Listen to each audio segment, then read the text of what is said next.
Le livre marquant qui a peut-être influencé le plus ma carrière, je dirais, c'est un livre de Roland Giguère qui s'intitule « Forêt vierge folle », qui regroupe plusieurs poèmes sur une assez longue période, en fait, de temps, qui s'échelonne entre 1949 et puis jusqu'aux années 80.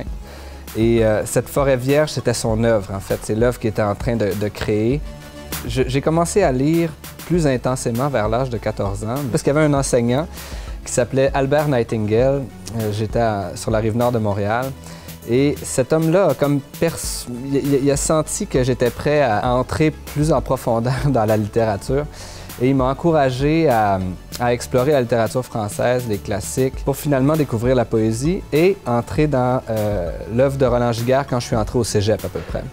Et cette œuvre-là, ben moi, j'avais commencé déjà à m'exprimer, à écrire, à faire de la peinture. Et Roland Giguère, c'était ce peintre qui écrivait, ou cet écrivain qui peignait.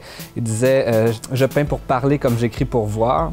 C'est une des phrases dans Forêt vierge folle. Et moi, ça me parlait à fond parce que j'étais dans mes expérimentations plastiques, dans mes expérimentations poétiques aussi. On est dans cet univers-là où c'est pas, on n'est pas dans quelque chose de...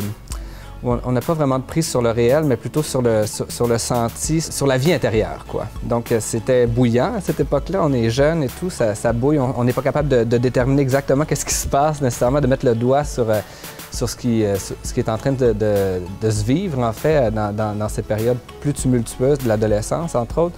Et lui venait comme un peu arriver à me faire saisir ce qui se passait, à mettre des mots exactement sur ce qui se passait. Et à un moment donné, à force de fouiller dans l'œuvre de Roland Giguère, et puis de là de lire L'Âge de la parole, La main au feu, je me suis rendu compte que Roland Giguère, c'était ce peintre, c'était cet écrivain, ce poète, mais c'était aussi un grand éditeur.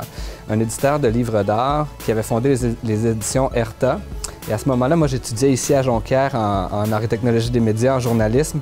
Et là, il y a comme eu une espèce de déclic parce que je m'y retrouvais plus ou moins. Et là, j'ai eu le déclic, j'ai envie de faire de l'édition. J'ai envie vraiment de me lancer là-dedans un jour.